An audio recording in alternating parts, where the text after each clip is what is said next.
Y is recorded in front of a live studio audience. So here we go. Here we go. I admitted her, so there we are. We can't see the top of your head. Don't tell her how to live her life, Heidi. There you are. There we go. From under my light. Hello, Heidi's mom. Hello. I want you to know that I came equipped for today. Thank you. Oh, there we go. Oh, is that Captain? Yes. Oh, She has wow. a captain mug. Of She's course one she of does. very Captain few mug. people. There are very Very few nice. people How are that you have them. guys? We're I good. so much better now. Are you? Yeah, oh, please. We were texting about this beforehand. As much as I am looking forward to this, I am the exact inverse of dreading this next week when we talk with my mother.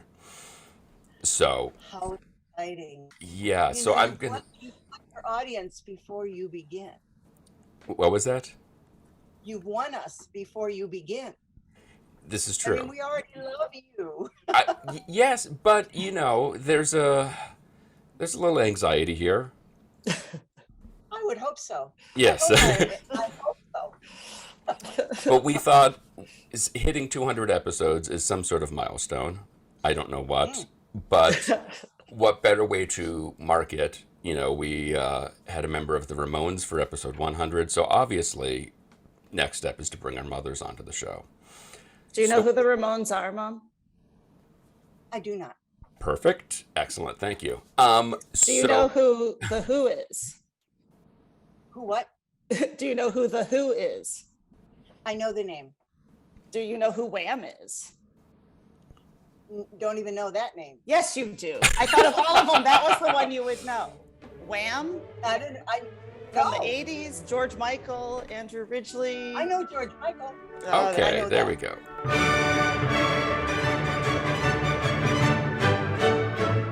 This is Why, with your hosts, Heidi Hedquist and Luke Poling. We're not here to discuss your pop knowledge. We thought we would. Yes. I would fail. She knows Michael Jackson very well. Well, there you go. That's something. And Well, perfect. That's all you need. So we thought we would just take this moment to have a brief conversation about your career as an opera singer, and sort of let folks know that we both come from talented backgrounds, and look what we've done with these genes. We've done so much. I know, it's really. I just feel like my mom would, at an early age, been like, "Yep, he's the sort of person who's gonna spend his life in his basement, complaining about things." So, and that way they are not let down. Right. But let's. Well, Yes. may I just say that both of you awe me every time I listen to your podcast with your knowledge of things that I never knew before. You're full of information, and I don't see how in your relatively, to mine, short life, you've accumulated so much knowledge on so many topics. I'm blown away. Did you say inane topics? Because that's really what we are. I don't know if we could change a tire. Together, definitely not. No, Somebody would be knocked out with a wrench. But and it wouldn't be me. yeah. You have so much fun. You have so much fun. And I love the podcast. Well, thank you. And I should say it has been a delight collaborating with your daughter on this should project. say that, but And you don't actually feel that. no, but like the past, what's it been? 3 years almost? 2.5, 3 years? 2.5, yeah. See, it's flown by. It's been lovely, and we're taking on more and more ridiculousness every day, which is lovely. And I think you of anybody would understand what I'm up against. You have my complete sympathy. Yeah, she's a handful. Let's be honest. Let's be honest. Yeah. She can be challenging. Real humdinger. Yeah. Real humdinger. I've been humdunged many times. But we're not here to complain about Heidi. Oh, we could though. We could. No, we have another 199 episodes to do that. But how did you get started in opera singing? I mean, do you grow up an opera fan, I'm assuming? What happened to me was that my father was a Methodist minister, as you probably know, which meant that I was constantly put into choirs. And that meant that at about the age very early, 11 or 12, people started saying to my parents, this is an extraordinary instrument and you need to get it trained and take care of it. It's funny, I just had a conversation about this the other night. Someone asked me because I was laser focused from the time I was 12. I mean, I was never going into any other career or path. And someone said to me the other night, was this your choice? And that was a heck of a question. Mm. I was definitely driven by this gift of talent. And in my family, we were taught that gifts are precious and that we take care of them and we train them in whatever form they come in. Um, was it my choice? I don't know. I do not know the answer to that. And I've been thinking about it for a week. Um, if you ask me, is what I did gratifying? Absolutely. And there are moments when you're in your top game that you feel absolutely like you are floating. You're floating on, you're floating up in the stratosphere with an orchestra and a choir underneath you, and you are playing your part. One of the oratorios that I sang by a man named Respighi, obviously Italian, Oh, yeah. I sang the role of an angel, and I remember thinking, uh, this is so appropriate. My voice was in its peak, and I had worked incredibly hard to get the music in my muscles and in my head. And I remember feeling like I was weightless, unencumbered. The only other time I felt something like that is when I was skiing, and you're on the snow, and you just when you're in good form, you just float down, and it's like flying. And that's what it's like when everything comes together, when there isn't a angst from costume issues or other issues. That's what it's like at its highest peak. And what age was that you kind of reached that? Because I'm assuming you then spent the rest of your career kind of chasing that Absolutely. feeling. Absolutely. Let me see. We had come back from London at that point, and that's when I got really involved with oratorio. So I would have been early 40s. Okay. So, but You, before you then, you know, were. I was just going to say, I learned this recently. Did you know that the vocal muscles are the last part of your body to develop? Hmm. I found that fascinating, which explains why we really shouldn't begin training them too early.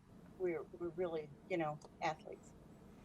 So, at what point you've been receiving training, you've been practicing, that you kind of took the show on the road, for lack of a better term, that you went out and sang for an audience other than Sunday morning, church audiences?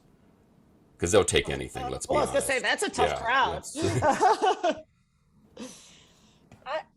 I, I would answer this question with a bit of admitting my own lack of insight into this. The answer to that question is, when you put an instrument like I was given in a situation of other singers, it's going to soar. It's going to stand out. It just it's honestly. When I was talking about this last week, the person to whom I was speaking, and I haven't talked about it for years except to you two, said it sounds as though you're almost talking as though there's the voice and me, and that is absolutely the way I feel.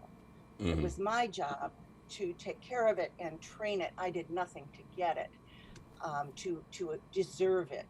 But I was really challenged. Someone else was asking me about languages recently. Well, from the time I was 12, I have been reading and singing in multiple languages. So I'm I'm, Rub it I'm in. fluent Right. I'm fluent in diction, you know, but and I've studied other languages, but I don't use them. So if ever anybody needs me to read them a phrase or a book, I've got it. But if they want to know what it means, maybe not. I'm limited there. Now, we've got some dirty Greek poetry we could have you read later. Yes. Um, Slow on the Greek. She can say some very offensive things when in Rome. Perfect. So how does one take this from a passion, something you're working on, to kind of to get a paycheck at the end of the gig? Yeah, that's a really good question. And We're still trying to answer that one ourselves. Yes. Yeah. Well, you know what? You podcast The Answer recently, and you probably haven't even realized it. Maybe you have. Yep. No, I don't think so. You did an interview with a guy who wanted to open a drive-in movie theater. Oh, yeah. Do you know what he said in that podcast? He said, when you have a passion and you want to do something, you talk to everybody you know about your passion, even somebody that you think has nothing to do with running a podcast or singing a song. You talk about this passion deep inside of you. And I would go another step to say that after you talk about these people, you're putting things in the universe in motion. You're setting up your own success. And and it may come in many forms. And mine was certainly artistically successful. Financially, I paid far more money. Can you hear me? Mm-hmm. I spent far more in training and learning how to do the instrument, how to sing the things than I ever made. Yes, I was a professional, and yes, I didn't take it for my complete life. But I think there's so much wisdom in that statement. And here, I turned on your podcast and I thought, okay, they're going to talk to me about somebody who runs a drive-in movie theater. I thought, how is that going to relate to me? That's not going to tell me anything. Normally, your podcasts give me food for conversation as I go through my life or the week. And this time, this wisdom of this guy popped out of there, which was talk to everybody about your passion, do everything you can to train it. And I thought, that's what Luke and Heidi are doing. And then you meet a Nicky Ciano, and all of a sudden he can sense your passion. And then all of a sudden through him, you're talking to people in Hollywood. And, the energy and the drive and the talent you two are putting into this, and I would say, and the love you two are putting into this, you're putting such positive things out into the universe. You just have to, I think this is the secret. You have to adjust your conception of success. I mean, I had to do that for sure.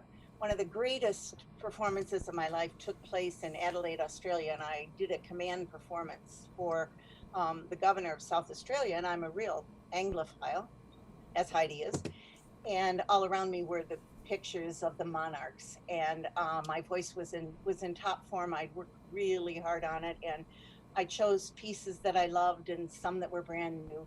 And it was a moment in time. I felt like Cinderella, and I wanted to freeze that moment. And so someone has said to me recently, or many people, and were you paid for this experience? Absolutely not. Absolutely not. But it was a crowning moment in my achievement and the road I've been walking. So success comes in many, many forms. And I think we have to look for the moments where we're flying. I think we have to look for the moments that we feel we're, on the snow and we're just kind of going down, or that we're an angel kind of singing over the sounds beneath us, and that we bother to take the moment to say, what a privilege. What a privilege to be doing what I love. That's my thought. Wow. It's interesting because you said, oh, you take your passion, which immediately I thought of you just walking around the house with like a Viking helmet on to try to manifest it. That, yeah. Yeah. So what was your range? What's your vocal range? What's your... I'm a lyric soprano, And with that, I had a really unusual. Once again, I'm talking about this instrument that I housed. Right. Um, I had rich low notes, but they tired very quickly. And then I had very easy high notes. My high C was nothing. I mean, I could just spin it off. So one time, for instance, I was auditioning. We had to audition every year for the opera company, even though we were members of the company.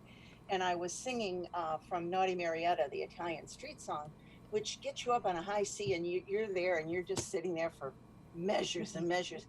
And the accompanist dropped the gall darn music, and I'm already in this long hold. So he stoops down, picks it up, brings it back up, and my instrument just kept on holding, just kept on going. And I thought, good for you. Good for you. So the most beautiful part of my voice was definitely the high voice, the higher notes. And it's a very passionate instrument. I have always felt it's best suited to the more passionate music, and that again is definitional. I always think Puccini repertoire, well, let's face it, Puccini repertoire speaks to my core. It brings out the emotions in my heart, even though I have heard it countless times, even though I sit in a performance of Butterfly and I could never sing a butterfly, far too tall. But I know almost every line. Not Japanese. Never stopped anybody else before. That's probably true. But even though I know it so well, when I hear it, my emotions are just, they're just stirred, and to be in it and to be able to express it is fabulous. Oh, this might be something that might be interesting based on some of your topics of podcasts. Yeah, we'll be the judge. There is a character in a Puccini opera called Musetta, and she is a streetwalker, a very high level streetwalker. And I fell in love with this music when I was 14 or 15, and I said to my voice teacher, I really want to sing that Quando Men Vo. I'm ready. I've got it. She said, dear, you have not lived long enough to sing that song. And she wouldn't let me sing it. Jan let me sing it. Huh? Jan let me sing it. Oh, Well, this explains a lot. Explains a lot. What is that? To hear you talk about this idea of the instrument, and then you almost sort of secondarily comes the acting side of it. What for you is that percentage of being able to sing the part, to hit the notes, be able to sustain all of that stuff, and what percentage is being able to tap into that emotion? Is that a percentage, or is that just one and of the same? You've hit on one of the very toughest things about singing, I think. We're done here. Because you are so geared by technical information, which means, where's my tongue? Is my palate up? Is my breathing supported? Am I having a pure vowel, or am I coloring the vowel? So all these things are preparation work that you do. And then when you get into, and you know from your work ahead of time, if you get something out of line, that note's not going to be perfect. It's not going to sound right. Mm-hmm. So even though you sat at your piano and you practiced and you're pretty sure you got it, you have to take a risk when you perform. And then you have to let it be in the moment, and you have to let the emotion of the moment take over, because at the end of the day, you're trying to communicate. I really have taken and kept inside of me as big life lessons. Oh, I guess Big life lessons. there's worse ones to keep inside of you, certainly. I have a beautiful young granddaughter who's starting on her life, and she likes to be with us, which is wonderful.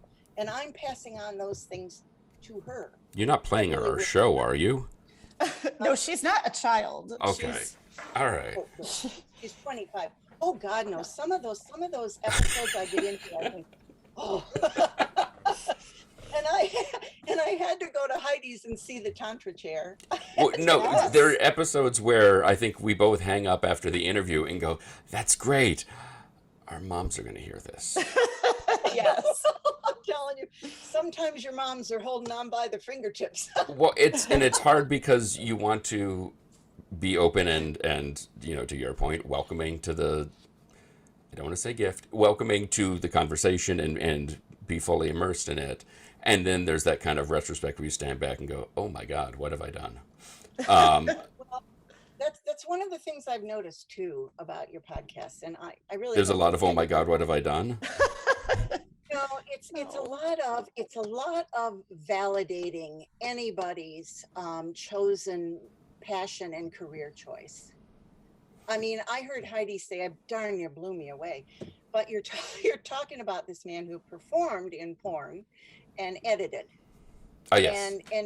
and you two were, that took me out of my comfort zone. That's something I would not have picked up if it weren't for you two. And You're you were welcome. validating. Yeah, thank you. But you were validating the choices made, and I honor that. That's a lot of what you do. Even the one that was so funny, the crazy love pants, and Heidi's going, "Yeah, go for it." That's great. Yeah. Are you kidding me? Are you kidding me?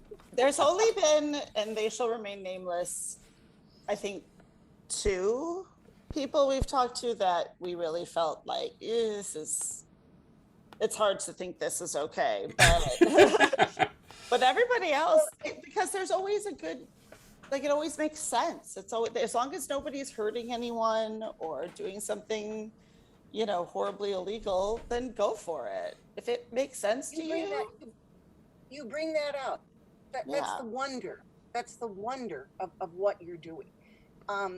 Another one, I saw you were going to talk about beekeepers, and I thought, once again, oh man, I don't know anything. What am I going to learn about? Well, I know a lot about beekeepers and the circle of life in the bee colony.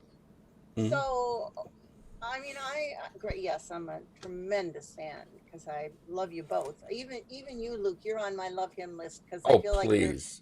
part of my life now. Please. And, The feeling and is I, more than mutual. oh, Frankly, I'm we so could cut glad. out Heidi. Yeah, just get rid of Okay, it. Take this on the road.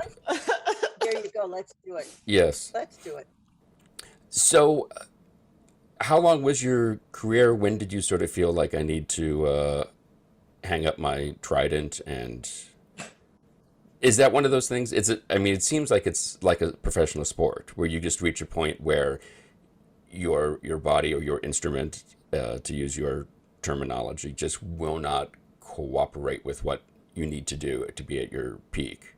And it's got to be this sort of combination, disappointing, but also realization of what this happens to everybody. Are you asking when I knew I was at the end of my career? Yes, when Or you the were sort beginning? of at the end, when you were sort of like, I think this might be it. Fascinating question. I mean, your guests say this to you all the time, but that's a fascinating question, as so many of yours have already been. And the answer to that is circumstances intervened. We moved first to England where I couldn't get equity. And so I couldn't sing on their professional stages. And I did some auditioning, and they'd say to me, "Oh, you're a professional singer?" I'd say yes. And they'd say, "You're American?" And they'd say yes. And they'd say, "Thank you very much." That was pretty much it. Circumstances intervened. And I look at that time as some of the most glorious of my life, because I could refocus. I focused on Egyptology and art and British history. And when I would take Heidi out of school and sometimes take her to the British Museum to the point she was sick of it. It was the luxury of putting the voice secondary. Mm-hmm. And then the other thing that happened was we moved to Australia, and again, I couldn't get equity. And once again, Heidi was instrumental here because they asked me to think about working behind the scenes at the opera company. And I said to Heidi, I don't think I can do this. I was only 45. I should be using this instrument because it's a gift after all. She said, "Mom, if I'd done the things you have done in my career, I'd want to see what was happening on the other side." Do you remember saying that to me? That was an eye-opening, damn, she's right moment, you know? Hmm. And so I did focus on the other side, worked behind the screen, and to your point, worked a lot with Wagner and the Ring Cycle and the production thereof. But the ultimate answer to that question is, the voice never really gave up. I gave up on it because I wanted to focus on traveling and my family, and I focused on other things far too early. The instrument had many more years to it, and I was just called out on that by a girlfriend who knew me in college the other day. Should be using your talent. And I thought, I've made a choice here. You Mm-hmm. know, I'm so thrilled that I got to do what I did. I'm so thrilled that I had the opportunity to stand up and sing magnificent music with those I loved in the audience, you know. Mm-hmm. But I wanted to be free.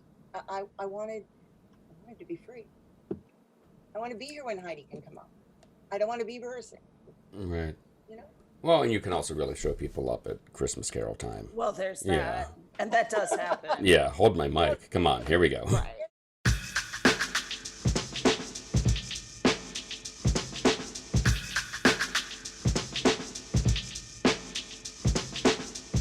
You can check us out on all the various socials. Be sure to visit our website and don't forget to leave us a review. Today's show is produced by myself and Heidi Hedquist. Our reluctant producers are John Sauvé and Sandy Stone. Our willing producers are Rachel Allen and Randy Jeanette.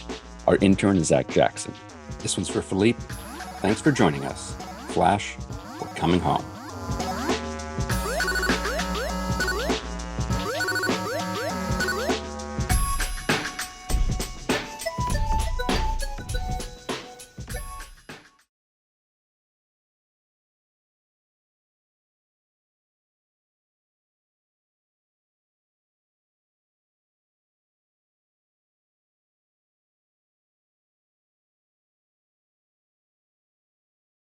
Nigel, is that you? Are you here, Nigel?